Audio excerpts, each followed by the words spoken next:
Muy bien. Hoy nos toca en nuestro ciclo de enseñanzas de lo que es el libro de Apocalipsis o libro de Revelaciones. Vamos a hablar hoy de la iglesia Esmirna. Como vimos en la anterior enseñanza sobre las 7 iglesias, hablamos de la iglesia Éfeso y pudimos apreciar algunas cosas, como por ejemplo que fue una iglesia que perdió el primer amor, y el primer amor, como vimos, era aquel amor que se detenía a que todo se fundamentara en esa congregación de acuerdo a la palabra de Dios, de acuerdo a la Torá y el testimonio de Yeshua. Y de repente empiezan a dejar entrar a esa iglesia elementos o personas o personajes que empezaron a llevar otro tipo de enseñanza y a pesar de que en el primer amor una de las cosas fundamentales, una de las obras fundamentales era poner claro quiénes eran los que enseñaban cosas incorrectas, se les amonestaba y se les sacaba prácticamente de la iglesia, pero con el tiempo Éfeso fue perdiendo eso y no solo ya dejaba que la gente entrara, sino que les aplaudía a ese tipo de enseñanza y luego terminan participando de esa enseñanza. Éfeso pues es amonestada como ya hemos visto. Hoy vamos a ver otra iglesia que es la iglesia de Esmirna. Esmirna, al igual que Éfeso, queda en la península, aquel momento Anatolia, hoy Turquía. Esmirna queda al norte de Éfeso, como pueden apreciar aquí, y es una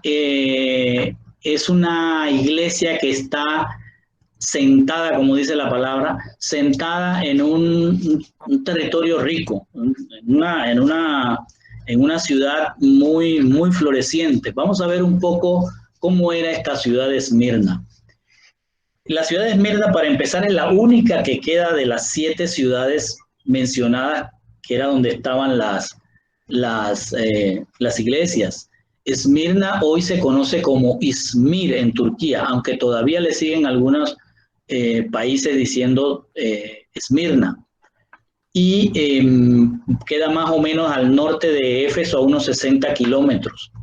El nombre de esta ciudad viene del griego Smurna, que significa mirra, porque ellos vendían mirra. Entonces, esto algunos lo traducen como sufrimiento.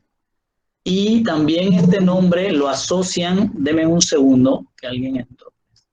Un segundo. Ajá. Bienvenida, Isi. Ajá. Decíamos que, por favor, ven la pantalla. No sé si me la están copiando. Alguien que me diga si la están viendo, ¿sí? Ok, perfecto. Entonces, decíamos que también se asocia el nombre de Esmirna a la diosa Samorna, una diosa de Anatolia, que como vamos a ver, y ustedes lo pueden buscar en el internet, en los libros de historia, en las páginas de historia, y sobre todo del paganismo, van a encontrar que esta misma diosa Samorna era la que ya habíamos visto antes como Arisna, habíamos visto como Diana de Éfeso, vamos a verla como Cibeles, aquí se puede apreciar. O sea, es la misma, o sea, ella en ese territorio ya estaba sentada y de ahí ella fue trasladada, o sea, la llevó el gobierno mundial que había en ese momento a que fuera a todos los países donde tenían pues poder. Entonces, era una ciudad, Esmirna, muy rica, llena de comercio, tenía una situación logística ventajosa, era una ciudad-puerto frente a un golfo donde los barcos podían entrar sin ningún problema, a diferencia de Éfeso, que sí, también era una ciudad-puerto, pero se tenía que apoyar en la entrada de un río y eso había que estar dragando a cada momento. En este caso, Esmirna era una ciudad donde los barcos podían llegar fácilmente.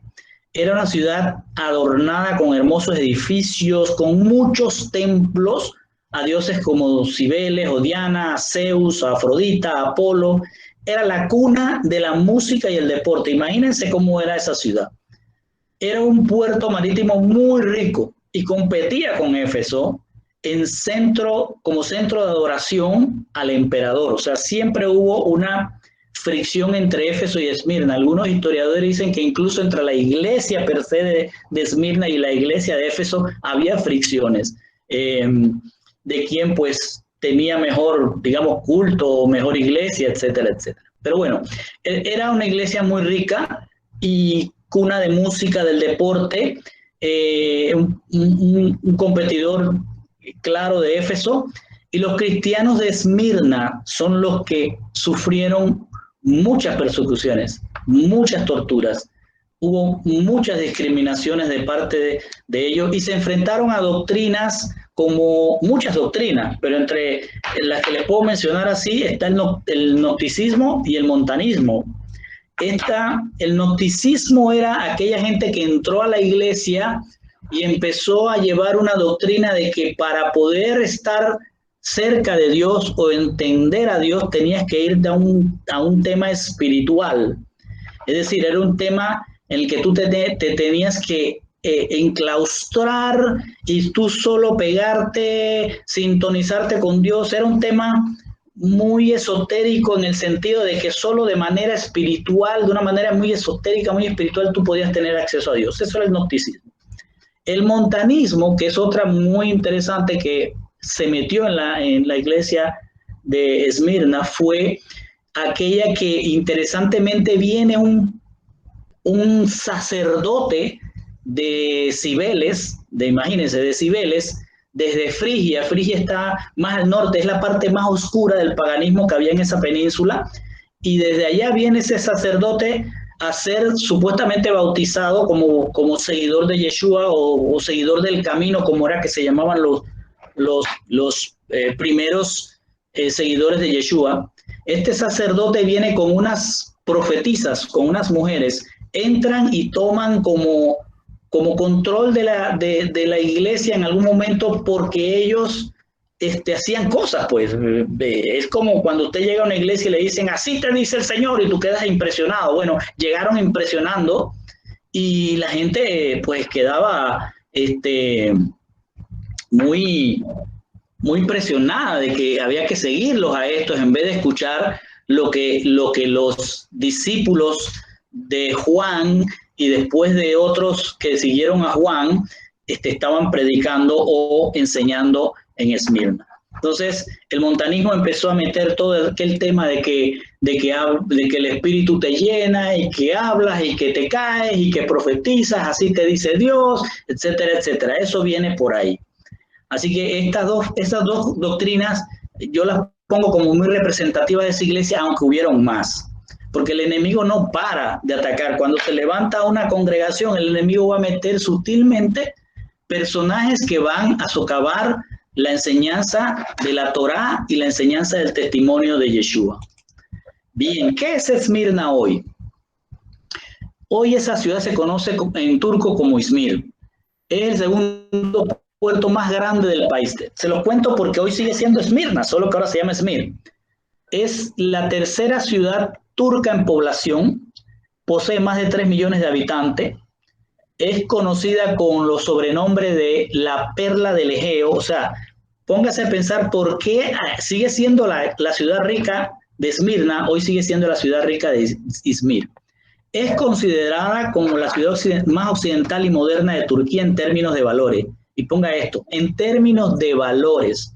Fíjese, en términos de ideología es la más acercada al occidente. O sea, es una ciudad que absorbe, acuérdense que ellos son en su mayoría musulmanes, pero absorbe mucho lo que es el estilo de vida moderno, lo que es la ideología, lo que es la igualdad de los sexos, etcétera, etcétera, etcétera. Así que por ahí va mucho de lo que hoy estamos viendo a nivel mundial. Y Esmirna cambió de nombre a Izmir en 1930. Un dato interesante que hay ahí es que existe una iglesia, aquí les tengo una foto. Esta iglesia es la iglesia de San Policarpo. ¿Quién era Policarpo? Policarpo dicen que fue un discípulo. ¿Alguien entró? Déjenme ver. No. Policarpo es un discípulo según los libros de historia, según las cartas que se han encontrado por la Iglesia Católica, Policarpo fue un discípulo de Juan. Supuestamente viene directo de Juan, o sea que Juan le discipuló y tomó control de esa iglesia como obispo hasta que fue tomado por el Imperio Romano, fue puesto preso, fue martirizado, fue puesto en una hoguera. Las llamas no lo consumieron, de acuerdo a lo que dice la historia o la tradición. No fue quemado, sino que los romanos tuvieron que mandar a apuñalarlo ahí en la estaca y su sangre fue la que apagó la hoguera, pero murió Policarpo. Y es muy interesante, pueden anótenlo y busquen la historia de él, y es muy interesante. Fue un mártir de los que hoy se llaman en la historia los padres de la iglesia primitiva. Para definir esto están los apóstoles, que fueron los que caminaron con Yeshua y después levantaron el movimiento que se llamó los del camino. Esos son los apóstoles. Después vinieron los padres de la iglesia, donde está Policarpo y están muchos más que en algún momento podemos hablar de ellos, pero también lo pueden buscar en la internet. Entonces, esta iglesia todavía existe. Déjenme seguir, regresar aquí. Oh, no. Me fui a otro lado. Perdón.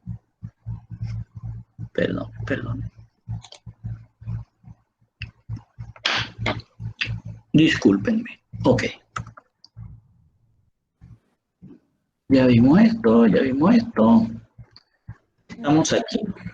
Entonces estamos aquí ya, vamos a empezar lo que es el mensaje, ya dándole este contexto histórico y actual de Esmirna, de la ciudad de Esmirna. Vamos a entrar al mensaje que Yeshua le da a esta congregación, a esta iglesia. El mensaje inicia así. Acuérdense que hay un mensaje para el mensajero, un mensaje para el supervisor de la iglesia, y hay un mensaje para los que están sentados en esa congregación. Entonces, siempre inicia dándole el mensaje al mensajero, al malak. Malak, ángel, lo traducen como ángel, pero es mensajero. O sea, un ángel siempre es un mensajero. Y cuando no es un malak de Elohim, un ángel de Dios, entonces es un malak terrenal, es un mensajero, alguien que lleva un mensaje, un ser humano. En este caso, es al que está al frente de la iglesia. Y el mensaje dice, creo que alguien entró, déjenme ver. Así. Ok. El mensaje inicia diciendo, y para el malak, ángel o mensajero o el supervisor, de la congregación de Esmirna o en Esmirna, escribe. O sea, Yeshua le está diciendo a Juan, escribe este mensaje directo al que supervisa esa iglesia. Y dice, he aquí el mensaje del primero y el de después. En este caso hay que entender el de después como el postrero, porque lo que Yeshua está diciendo allí es que no hay más en el medio, o sea, no hay un Dios. Él es bien enfático en eso, de que no hay más dioses, o sea, hay un solo Dios, los demás son otra cosa. Y que eso vamos a verlo mañana cuando hablemos del capítulo 4 de Génesis. Y dice, he aquí el mensaje del primero y el de después, que murió y volvió a la vida de nuevo, dice esto. ¿Por qué creen ustedes que inicia diciéndole eso a Esmirna? ¿Había alguna duda en Esmirna para que Esmirna fuera traído a conciencia de lo que está diciendo el Señor? Pues claro, debería haber ya allí gente que te estaba hablando de otros dioses. Gente te estaba hablando, por ejemplo, como los gnósticos o los otros, que estaban diciendo que pues un espíritu entraba en su cuerpo y hablaba. El otro decía que no, que había que escuchar a lo que decía la profetisa. Entonces ya había muchas cosas en donde desvirtuaban de un solo Dios verdadero a varios dioses. Entonces, él está diciendo, he aquí el mensaje del primero y el postrero, no hay más nadie. Y le dice, acuérdate que murió y volvió a la vida. Entonces, además de esto, ¿qué le está diciendo él? Que no hay un Dios, no hay un Hijo y no hay un Espíritu Santo, como tres personas distintas, sino que hay un solo, como estamos viendo aquí, una sola sustancia de la cual emana una cosa visible para nosotros, que es esta punta, pero esto que tenemos visible, que le podemos decir Yeshua, es parte de toda una sustancia y que aquí nada más se está viendo una parte del poder, porque imagínese usted, si viene un barco aquí a chocar con esto y dice, bueno, esquívalo porque es pequeñito, pero no se da cuenta que hay todo un poder, que es lo mismo. Y eso es lo que le está diciendo a él. No hay tú, supervisor, tienes que saber y tienes que enseñar que no hay dioses, que hay un solo Dios verdadero. Y que Yeshua, el que murió y resucitó, él mismo es Dios y es sustancia de todo lo que es Dios. Y que solo estás viendo, como él dijo al inicio de Apocalipsis, lo pueden ver en la enseñanza primera, él solamente está mostrando 7 rujot, 7 poderes en la tierra, pero no sabemos cuánto poder. La mente del hombre no alcanza para entender cuánto poder tiene Dios. Entonces eso es lo que le está diciendo. No te dejes engañar de aquellos que vienen que esto, que el espíritu, que aquello, que lo otro, que el papá, que el hijo, y todas estas cosas que empezaron a entrar en la iglesia y que no se veían antes, porque si ustedes ven en la iglesia de Éfeso no se hablaba del Padre, del Hijo, en esta tampoco se habla del Padre, pero empiezan a meter doctrinas que entonces ya él le tiene que decir, mira, de quién es el que te está enviando el mensaje. El mensaje continúa al supervisor de la iglesia diciéndole, yo conozco tus obras y tu tribulación y tu pobreza. Y hay un paréntesis en ese versículo. Dice, aunque eres rico, o sea, ¿cómo que conoces tu pobreza y eres rico? Vamos a entender eso. Pero ¿qué es la riqueza o qué es la pobreza? Miren lo que le está diciendo. Conozco tus obras y tu tribulación y tu pobreza. Si quitas el paréntesis, continúa diciendo, y tu pobreza, es decir, la blasfemia. Entonces la pobreza tenemos que entenderla, que es la blasfemia o los insultos que se hacían contra Yeshua. Ya aquí están empezando a atacar el nombre del camino, de la puerta.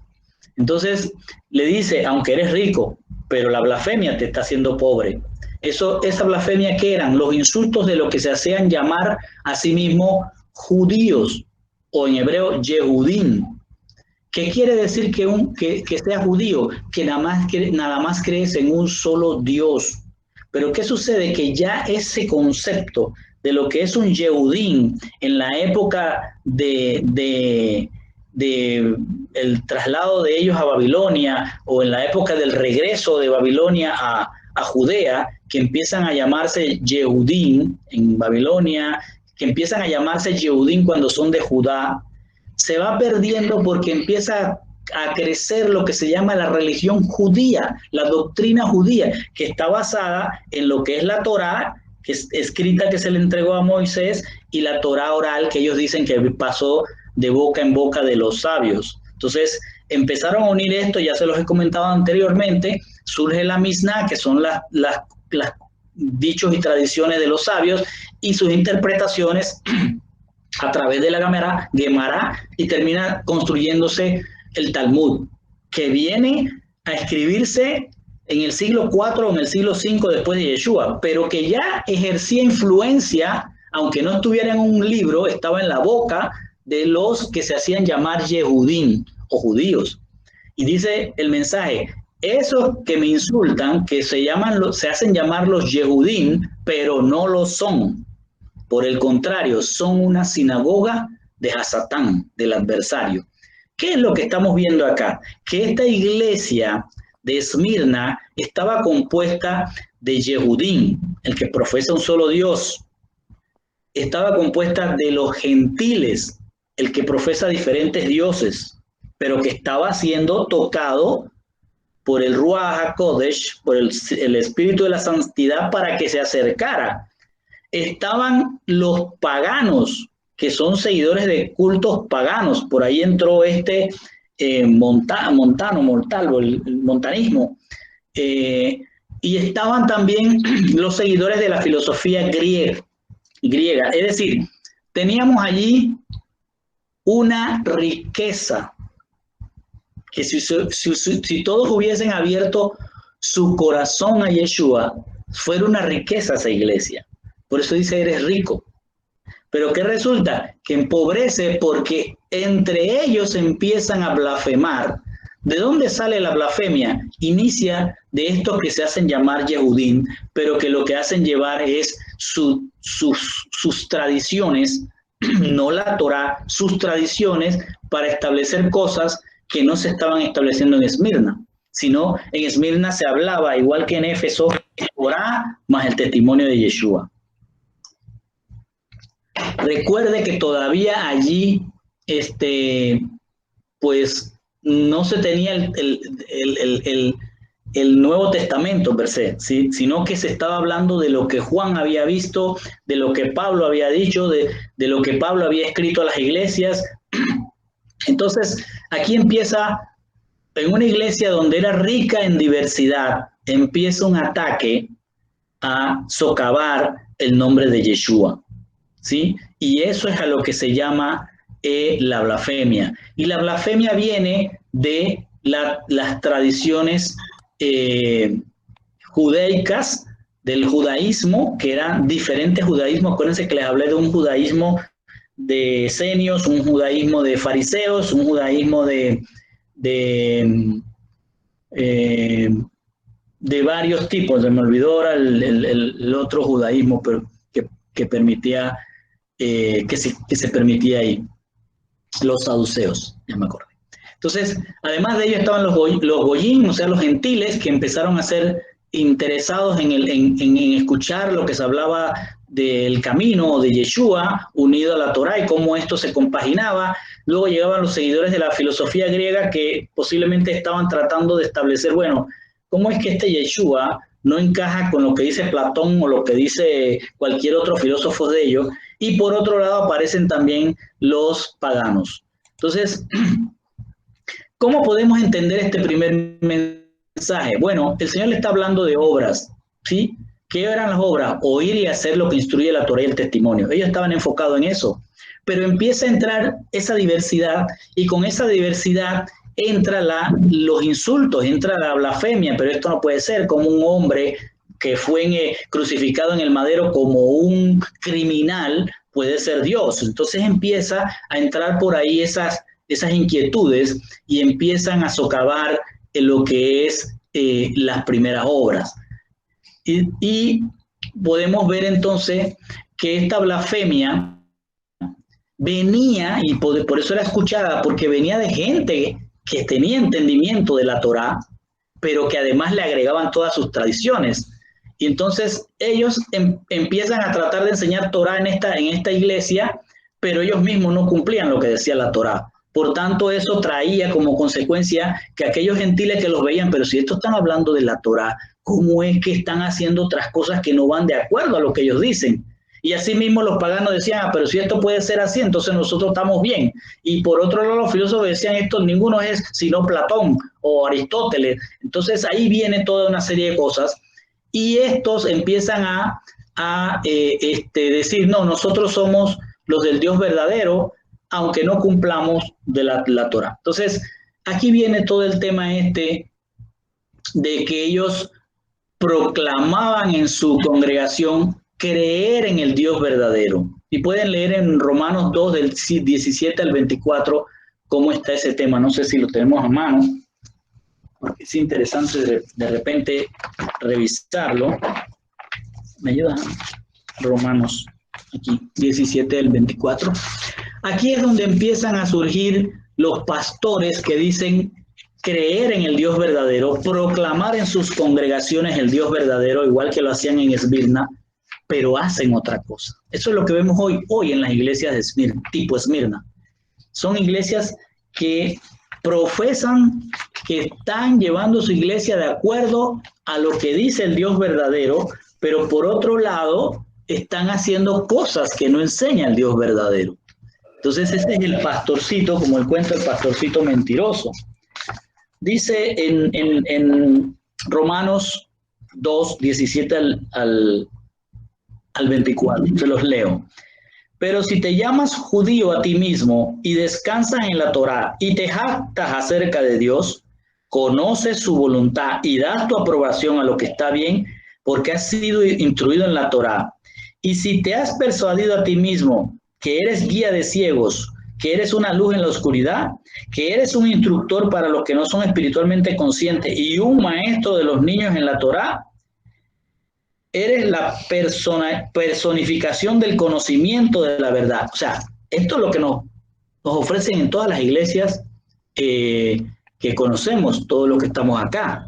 Hay una escuela dominical, hay un pastor, hay maestros y todos enseñan supuestamente de acuerdo a la Biblia. ¿Ok? Y dice, entonces, tú que enseñas a otros, ¿no te enseñas a ti mismo? Predicando, no robarás, ¿robas tú? Diciendo, no cometerás adulterio, ¿cometes adulterio tú? Pregunta. Detestando a los ídolos, ¿cometes tú actos de idolatría?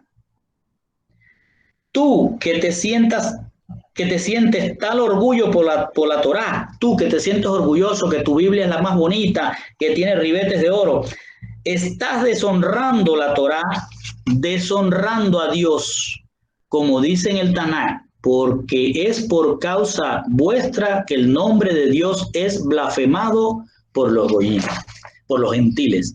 Es decir, que si nosotros estamos en una iglesia donde estamos viendo que los que dirigen esa iglesia están hablando de que en esa iglesia se habla del Dios verdadero, ¿sí? Se usa la Biblia para predicar, ¿sí? Pero vemos que de pronto nada más se toman algunos versículos, se sacan de contexto para beneficio, pero además de eso, vemos que lo que enseñan en la congregación, en las escuelas dominicales, en todo lo que ellos hayan construido como organización, vemos que después lo tratan con los pies, porque entonces vemos a esos dirigentes, a esos supervisores de esas congregaciones haciendo cosas contrarias a lo que están enseñando. Y a eso es lo que se refiere Romanos 2, 17 al 24. Aquellos que se llenan la boca diciendo, somos la mejor iglesia porque aquí se predica el Evangelio y la Biblia, el Antiguo y el Nuevo Testamento, pero las obras que vemos de ellos son contrarias a lo que hacen. Entonces, estos son los que se dicen llamar Yehudí, que profesan a un Dios verdadero, pero con sus acciones hacen otra cosa. Estos se hacen llamar públicamente enviados, pero en lo oculto hacen lo contrario para lo que fueron enviados. Son apóstoles.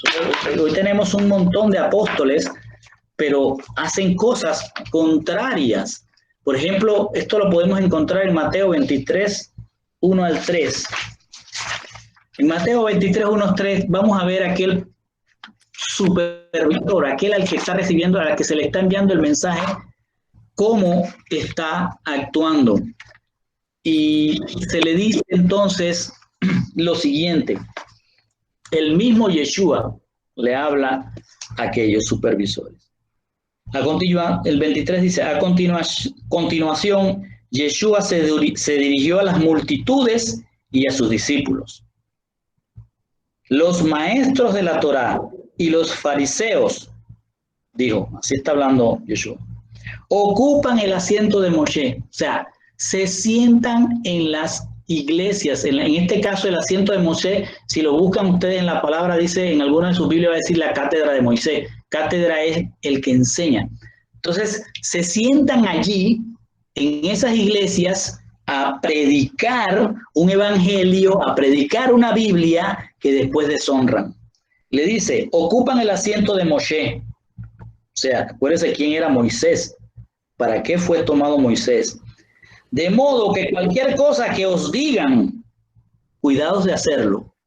O sea, tú estás en esa iglesia y tú estás recibiendo una palabra que está escrita, no algo que dice recibí, como los estos que entraron a la iglesia esta. Recibí del Señor y me dijo esto. No, ¿qué dice la palabra?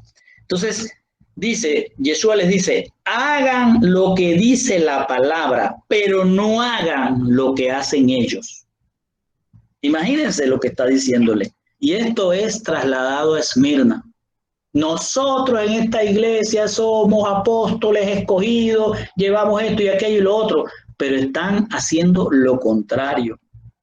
Se hacen llamar públicamente apóstol, pero en lo oculto hacen cosas que llevan a la asamblea a oír y hacer lo que es contrario a la Torá. Y termina esa iglesia o esa congregación o esa asamblea convirtiendo esa iglesia a una asamblea de Hasatán. ¿Por qué? Porque todo lo que adversa al Mesías, con acciones o con obras, con palabras, es el espíritu del antimasía, del anticristo. El mensaje continúa al supervisor de la iglesia diciéndole, no tengas ningún miedo de las cosas que has de padecer. He aquí, Hasatán, el adversario, ha de enviar a algunos de vosotros a la cárcel para que seáis probados, o sea, para que pases por una experiencia. Y tendréis tribulación 10 días. Y termina diciéndole, sé fiel hasta la muerte, y yo te daré la Keter, la corona de Chayim, de la vida. Es un versículo complicado, pero entendible.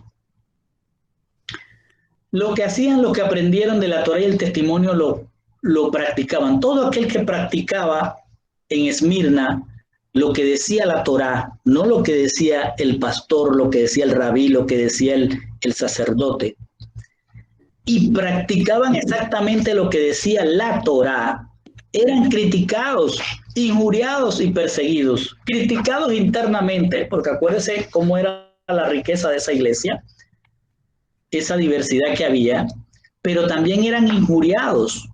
Una cosa importante que debes saber, que en Roma, en el mundo globalizado de aquella época, en el orden mundial que había en aquella época, era totalmente idólatra, o sea, había dioses para todos. Entonces, salir a una iglesia a predicar un solo Dios, un Dios verdadero, ya era visto extraño, como vamos a ver ahora. Pero no te apresaban, no te tomaban preso, te dejaban hacer porque supuestamente el orden mundial que había te daba libertad de culto. Pero si alguien te acusaba ante el imperio, ante las leyes del mundo globalizado, del orden mundial que había, entonces se iban por ti. Y por eso Yeshua le está diciendo, he aquí Hasatán el adversario ha de enviar a algunos de vosotros a la cárcel. O sea, va a usar personas que van a hacer que esos líderes de esas iglesias vayan a la cárcel. Entonces le dice, bueno, resiste, porque esa tribulación va a durar 10 días. Vamos a ver qué quiere decir eso. Y trata, a pesar de que tengas esa experiencia fea, sé fiel, no te rajes, mantente, porque te daré la corona de la vida. Hasatán puede hacer pasar a algunos por experiencia de cárcel porque las condiciones estaban dadas.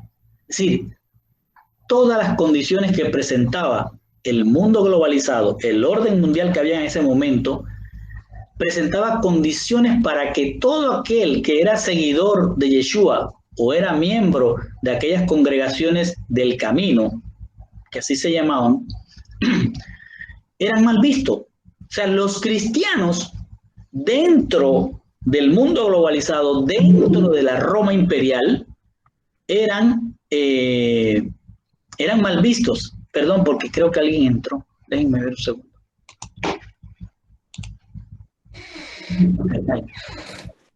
Muy bien. Ah, bien.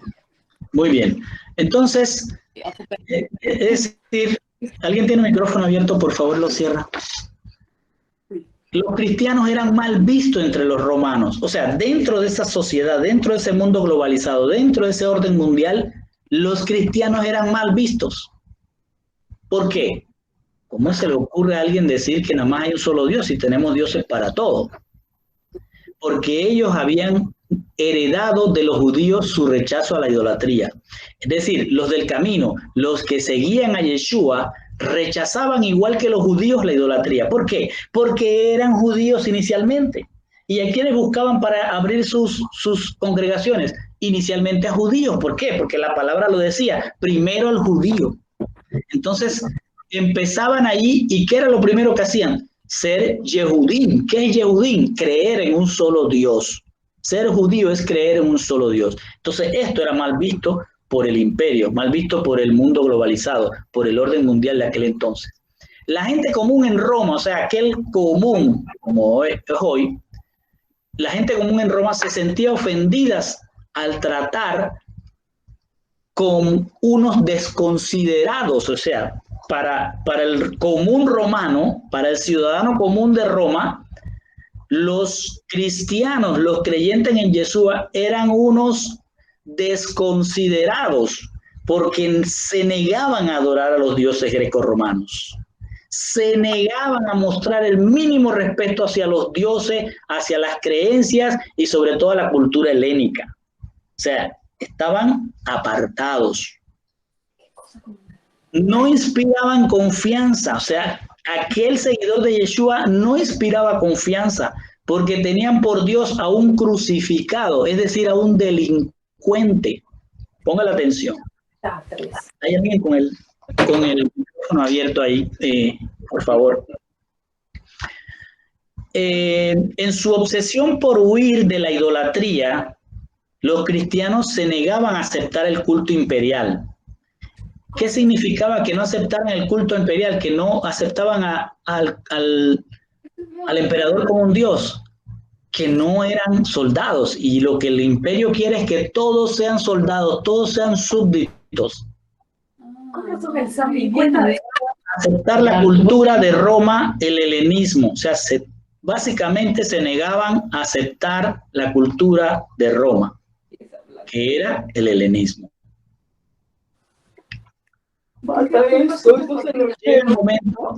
Llega el momento,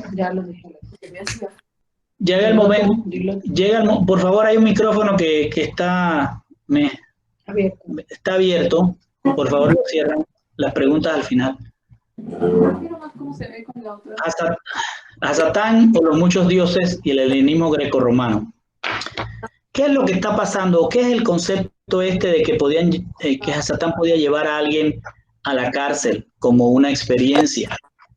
Pues que sencillamente lo que estamos tratando de explicar es que esa experiencia de la cárcel se iba a dar porque el gobierno mundial de aquel entonces podía tomarte prisionero si sentía que estabas atentando contra la cultura, contra sus dioses, pero esto siempre y cuando alguien te acusara, como acusaron a Pablo, como acusaron a todos los apóstoles al inicio del libro de Hechos.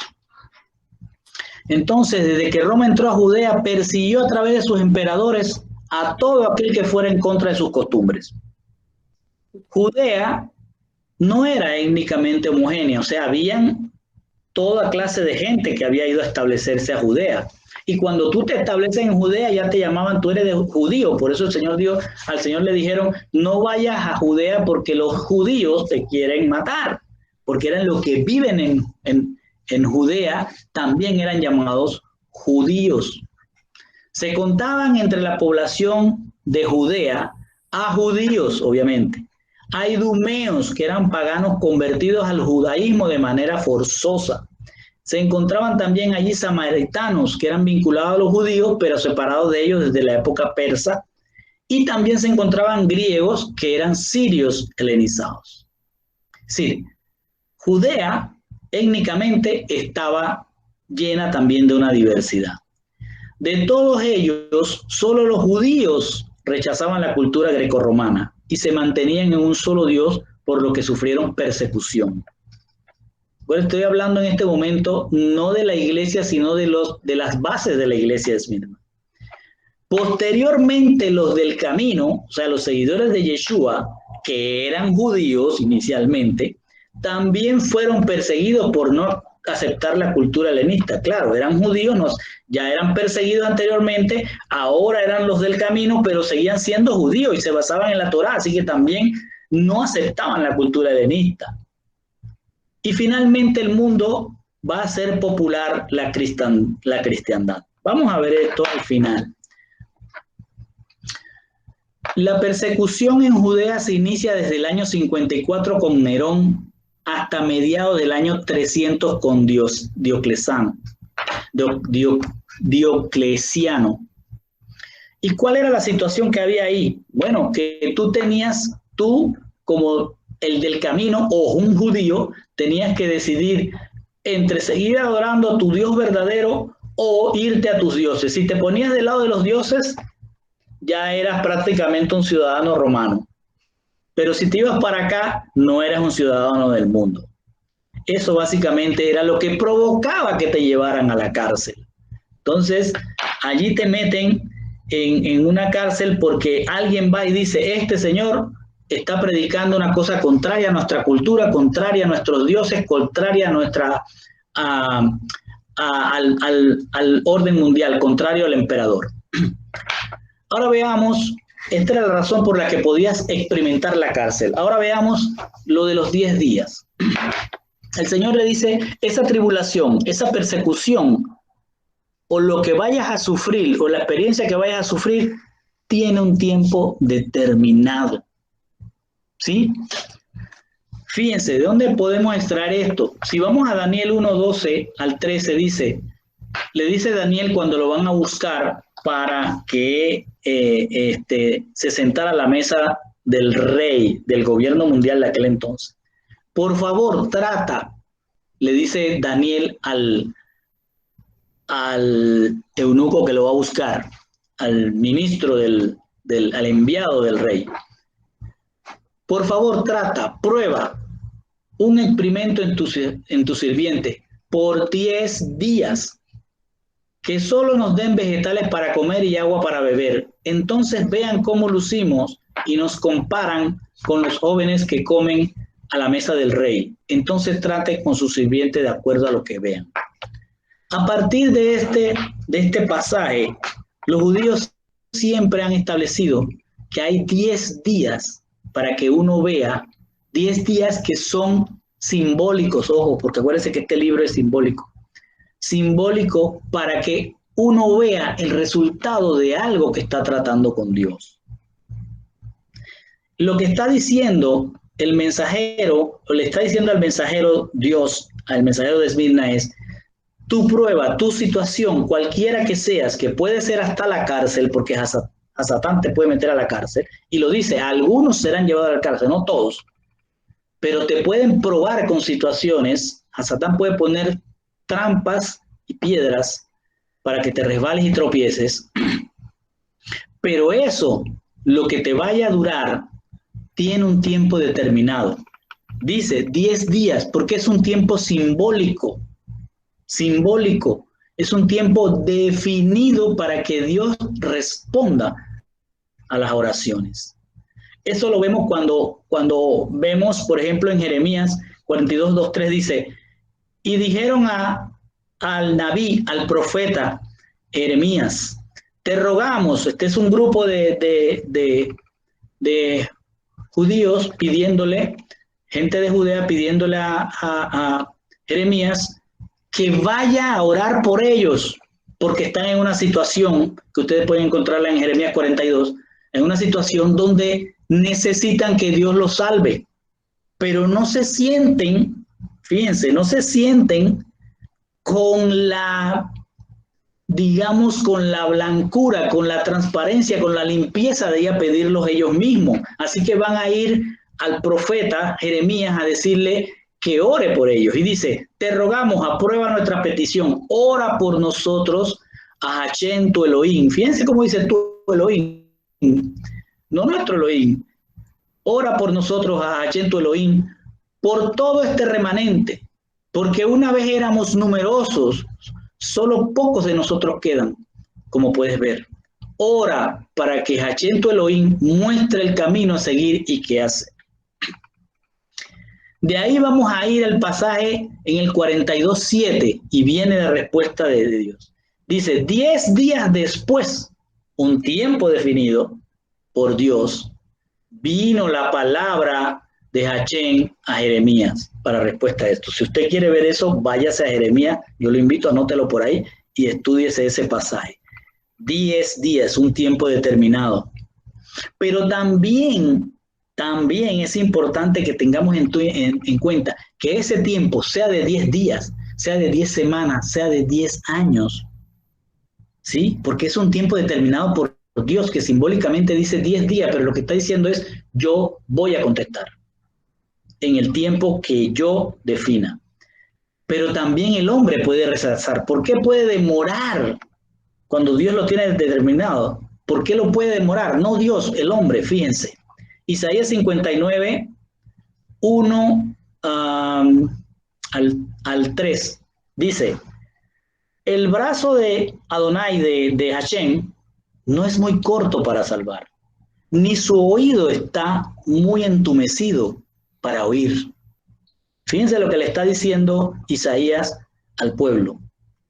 El brazo de Hachén no es corto para salvar. Él puede salvarlos. Ni su oído está entumecido para oír. Él va a oír. Le dice ahí, son sus propias iniquidades las que lo separan de Elohim. Por sus pecados, él se va a esconder. En algunas Biblias dice, se esconde detrás de una nube. Lo que está diciendo este versículo es que el hombre puede hacer tardar la respuesta de esos 10 días simbólicos en más días de lo que Dios ha determinado. ¿Por qué? Porque estás pidiendo algo, pero estás pecando. Estás pidiéndole a Dios que te salve, pero estás blasfemando. Estás en una situación donde no resistes y crees que Dios no te está escuchando, que su brazo es corto para salvarte de esa situación o que no te está escuchando y empiezas a buscar tus propias respuestas. Es ahí cuando tus 10 días se van a convertir en muchos más días. Porque Dios, en vez de responderte en el tiempo que Él ha fijado, se va a apartar y va a esperar que tú reacciones otra vez. Dice, su rostro lo va a apartar de ustedes. De este modo no tendrá misericordia con ustedes, porque sus manos están manchadas de sangre y sus dedos con pecado. Sus labios hablan iniquidad y sus lenguas meditan en cosas perversas. Esa es la razón por la que el tiempo puede demorarse. Hemos tenido, conozco gente que ha estado pidiendo y nosotros mismos vivimos eso, porque a nosotros nos tardó la respuesta del Señor 10 años, 9 años, 9 años. Y en ese periodo de tiempo, esa respuesta, obviamente uno empieza a preguntarse dónde está. Y yo creo que muchos de ustedes, igual que nosotros, puede haber pasado por esta situación, pero tenga en cuenta que hay un día fijado para responder a Hachén a lo que usted esté pidiendo, porque su brazo no es corto, ni él es sordo. Pero si una persona vuelve su oído para no escuchar la Torá, hasta su oración es abominación. Mire lo que dice Proverbios 28:9. Si una persona vuelve su oído para no escuchar la Torá, hasta su oración es abominación. Usted está orando, pero no está yendo a la Torá a buscar el entendimiento, entonces puede que su oración se esté convirtiendo en abominación.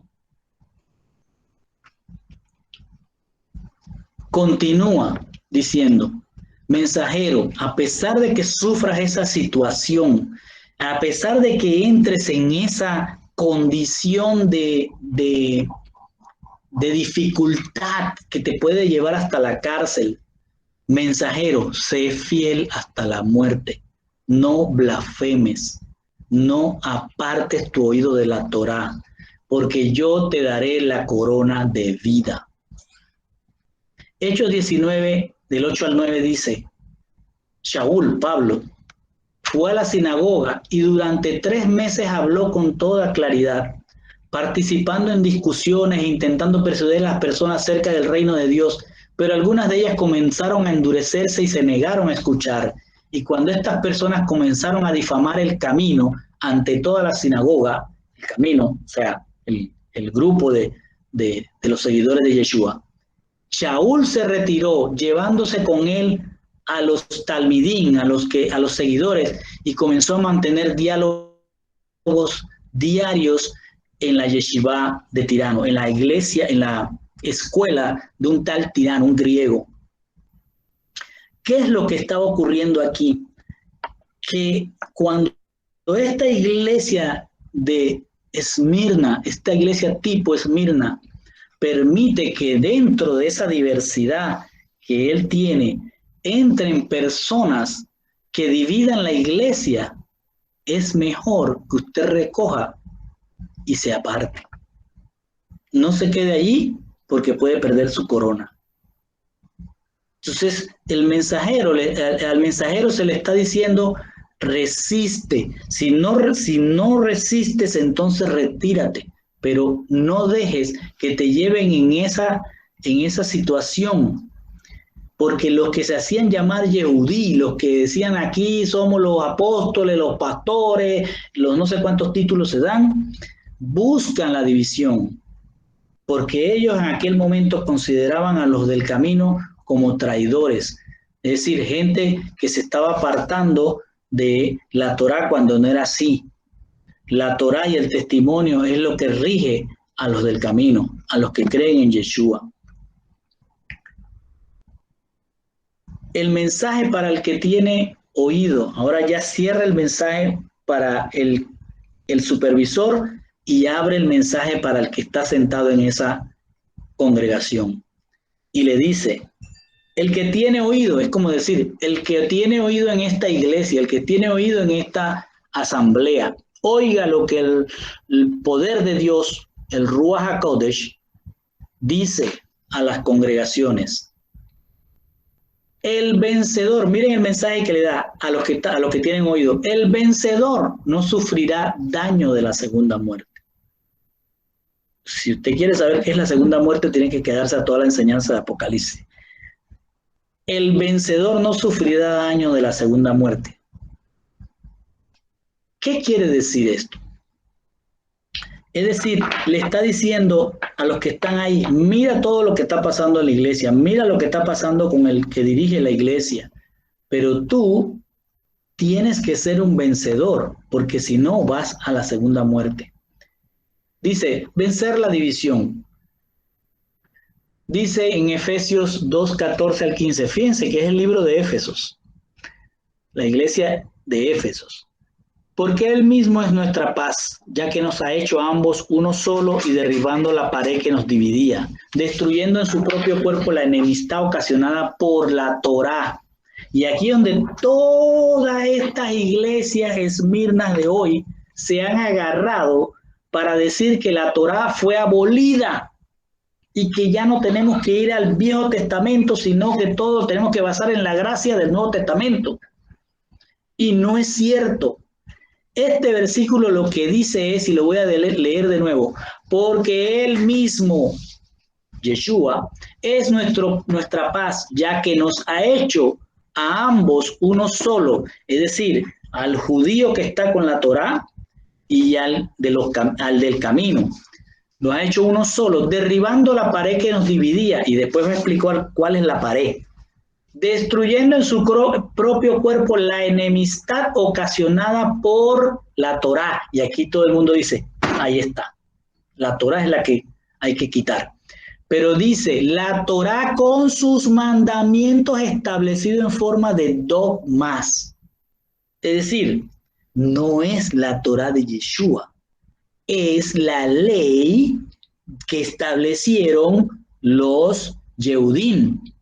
Todas las tradiciones, lo que realmente metían a la iglesia de Esmirna de aquel tiempo eran leyes de hombre. Hoy en la iglesia Esmirna de hoy, ¿qué introducen? Mandamientos de hombre. Entonces, no se abolió la Torá, sino se está aboliendo el mandamiento de hombre. Eso es lo que quiere decir esto. Esto lo hizo con el fin de crear en unión consigo mismo, o sea, tomarnos a todos en él mismo, y de los dos grupos crear una sola humanidad y de esta manera hacer shalom. Eso es lo que dice ese versículo. Otra vez los invito a que lean el libro de Éfeso. Entonces en Éfeso ya Pablo estaba poniendo lo que era maduren. Acuérdense de esa enseñanza, maduren. Y Yeshua ya les viene a decir, si no han madurado, pueden ver la segunda muerte. Entonces les está diciendo, venzan, o sea, venzan la división. Ustedes que están ahí escuchando a alguien que dice que el mandamiento de hombre es lo que premia en esa iglesia, hermano, usted está en una iglesia de Esmirna. Vencer la tentación. Entre vosotros, dice, entre vosotros la inmoralidad sexual ni siquiera debería mencionarse. Estamos hablando de la iglesia de Éfeso, que está pegada a la de Esmirna. Entre vosotros la inmoralidad sexual ni siquiera debería mencionarse, ni ninguna clase de impureza o avaricia, que son totalmente inapropiadas para el pueblo santo de Dios. También están fuera de lugar en esa congregación la indecencia, las necedades y las groserías. En lugar de ello, deberías estar dando gracias, porque de esto podéis estar seguro. Ninguna persona inmoral, impura o avariciosa, es decir, todos aquellos que adoran a los ídolos, no tienen parte en el reino del Mesías y de Dios. Qué interesante. Este mensaje se lo está dando a los que están sentados en la iglesia. Ahora, como siempre hago, voy a poner en mis palabras lo que estoy entendiendo, que yo creo que es también entendible para ustedes, de lo que se dice al mensajero y lo que se dice a la congregación. Primero, el Señor hace un saludo, se presenta y le dice al mensajero, reconoce que yo soy Dios único y eterno. ¿Qué fue lo que le dijo? El que murió y resucitó, el primero y el postrero. Le está diciendo, reconoce que yo soy Dios, único y eterno, que me despojé de mi plenitud para venir a cambiar tu corona de espinas, de sufrimiento, por la vida eterna.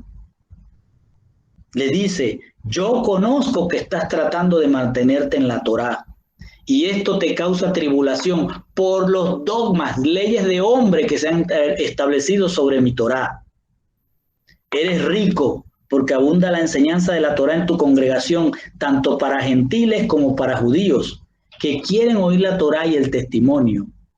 Pero sé que por causa de los que se hacen llamar Yehudí, que creen en mí seguramente, en sus mentes pesan más los mandamientos de hombre y los servicios extraños, y por ello mi nombre es blasfemado por los gentiles, por los que no van a esta iglesia, por aquellos que ven tu culto y hablan mal de ti, y eso te hace pobre ante mí. Eso es lo que el mensaje le está diciendo al que dirige esa iglesia de Esmirna. Continúa diciéndole al mensajero de las iglesias de Esmirna, todas aquellas iglesias.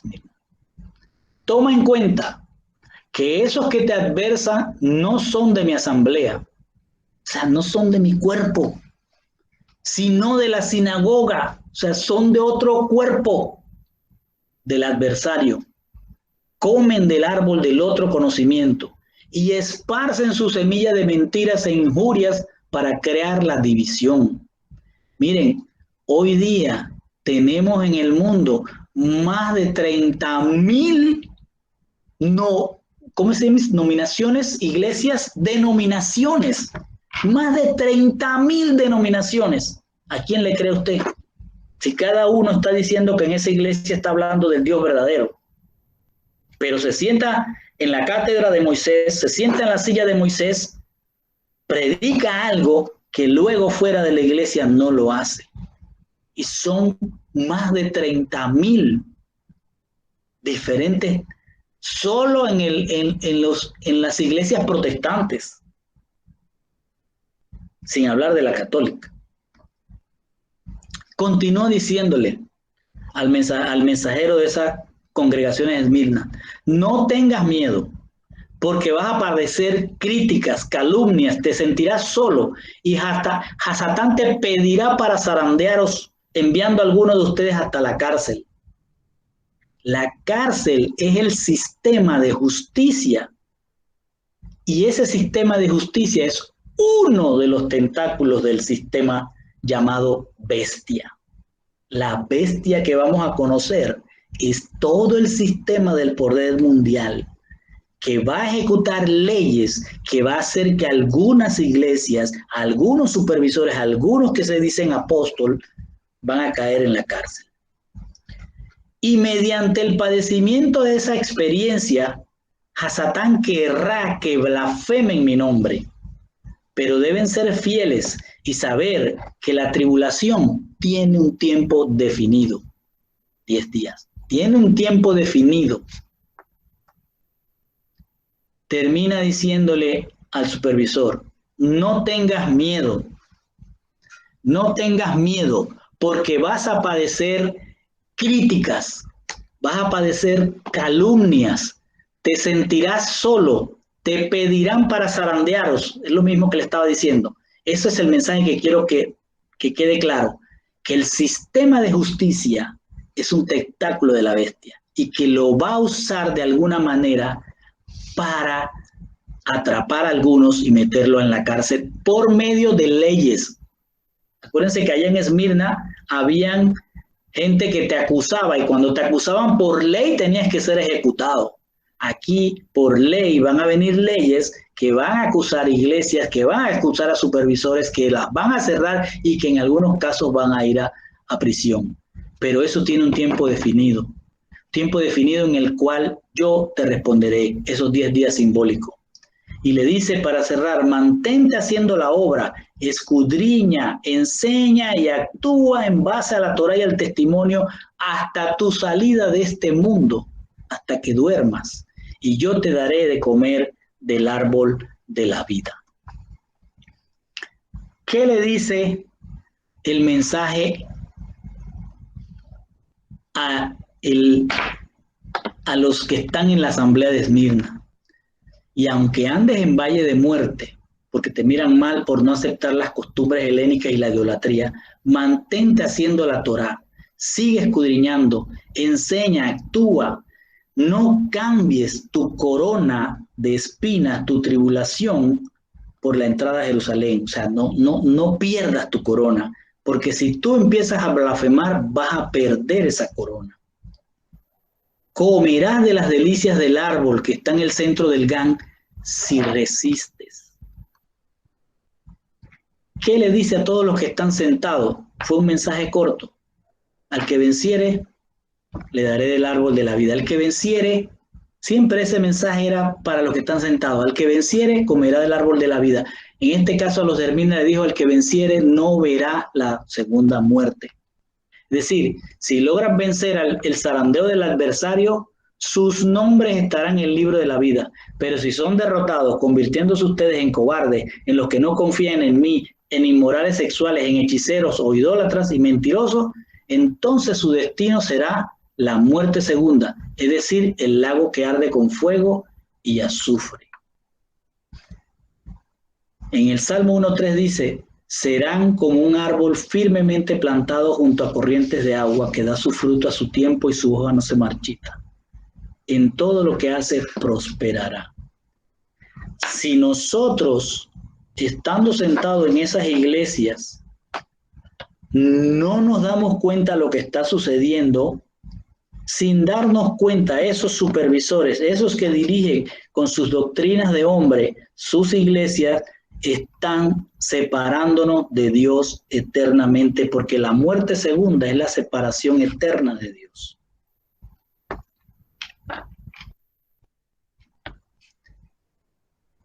Dice la palabra en Santiago 1, 22, 25. No os engañéis a vosotros mismos escuchando lo que dice la palabra. Fíjense, no se engañen escuchándola, sino ponerla en práctica. Porque todo aquel que escucha la palabra, pero no hace lo que dice, es como alguien que se ha mirado el rostro en un espejo, que se mira a sí mismo y se marcha, olvidándose de inmediato del aspecto que tiene. Pero si la persona se fija atentamente en lo que dice la perfecta Torá, que da libertad, y continúa sin convertirse en un oidor olvidadizo, sino en uno que pone en práctica la obra que requiere dar frutos, entonces será bendecido en lo que haga. Lo que le está diciendo a los que están sentados es: manténganse, porque va a llegar el momento en que usted va a tener que tomar una decisión, resistir o rendirse. Resistir los líderes a las riquezas materiales, resistir a las riquezas materiales, a Roma, a lo que imponga Roma, o mantenerse en la riqueza espiritual. Lo primero que va a sembrar el enemigo, como ya vimos en toda la enseñanza, es el miedo a ser aprisionado, el miedo a las leyes que van a establecerse y que ya en aquella ocasión se establecieron en Esmirna. Entonces, ese miedo nos puede llevar hasta a blasfemar y terminar escuchando las leyes de hombre, de aquellos que se dicen profesar al Dios verdadero, y es en terminar aquellos mensajeros abrazando lo que ofrece el Hasatán, porque él dice: todo eso te daré si postrado me adorares. Fíjense, cierro con esto. Esta iglesia fue desde más o menos el año 100 hasta el 325, y hubo una gran persecución en esa iglesia. Esa iglesia sufrió esa persecución hasta el año 313, cuando un emperador llamado Constantino legalizó, para que ya no metieran presos, ni los tiraran a los leones, ni los quemaran en hogueras a los seguidores del camino. Constantino legalizó la religión cristiana y decretó el fin de la persecución contra los cristianos. Decretó el fin. O sea, ya la religión era aceptada. No era la religión del mundo globalizado de aquel entonces, pero ya tenía legalidad. Pero después, en el 325, cuando ya todos estos obispos, todos esos mensajeros de todas esas congregaciones, no solo las 7 estas, sino las que estaban esparcidas en el mundo globalizado de aquel entonces, habían crecido tanto que ya el mismo emperador Constantino llamó a un concilio, es decir, a una reunión en un lugar que se llama Nicea. Lo pueden ver aquí, Nicea, arriba de Esmirna. Allí convocó señor Constantino a una reunión de todos los líderes, de todos los mensajeros de todas las iglesias, y les dijo que había que ponerse de acuerdo. ¿Por qué? Porque antes de que se diera esto, ya había unas celebraciones de lo que era la Pascua judía, la Pascua no judía, la Pascua que está en la Torá, era la que celebraba la iglesia de Esmirna, y era la que celebraban la mayoría de las iglesias que existían en ese tiempo. Pero este señor estableció que la Pascua debería de celebrarse de acuerdo a lo que la iglesia de Roma en aquel momento estaba teniendo más poder establecía. Entonces, ¿qué hizo Constantino? Sutilmente dijo que debería establecerse un calendario cristiano unificado, y ahí estableció él el domingo como un día civil de descanso. Miren qué sutileza. El domingo como un día civil de descanso significaba que ese domingo iba a convertirse en la contraposición del Shabbat. O sea, primero lo estableció como una ley sutil. El día domingo va a ser el día de descanso, civilmente. Entonces, en ese momento, el domingo empieza a tomar preponderancia sobre el Shabbat. Miren cómo atacó a los del camino, que eran seguidores del Shabbat y seguidores de toda la Torá y de todo el testimonio de Yeshua. Y el día domingo, que se deriva del latín dies solis, que después la Iglesia Católica le llamó dies dominicus, que significa día del Señor, allí se sembró lo que hoy tenemos como la Iglesia Católica. Constantino lo que hizo, este señor romano, gentil, pagano, que dice que se convirtió al cristianismo, que fue bautizado, eso hay que revisarlo en los libros de historia, pero el punto es que entra él como el poder mundial de aquel momento y dice, momentito, vamos a hacer unas leyes aquí para que todo el mundo esté tranquilo. De ahora en adelante pueden seguir con Shabbat, pero legalmente es el domingo el día de descanso. Así que ya el que se fuera de esa ley, imagínelo. Entonces ya te establece esta ley. Mire cómo opera el sistema, cómo opera la bestia. Primero va a venir ley y después va a venir persecución en base a ley. Entonces Constantino divide a los judíos de los del camino, porque los del camino, ya no teniendo apóstoles, seguidores verdaderos de Yeshua, sino lo que llamaron padres de la iglesia y después un montón de cosas más, empiezan a apegarse a las leyes del mundo, a las leyes que emanaban del poder mundial. Y surge entonces de los judíos separados, de los del camino separados, una nueva iglesia que se llamó católica, que viene del latín catholicus, que es un adjetivo griego que significa universal.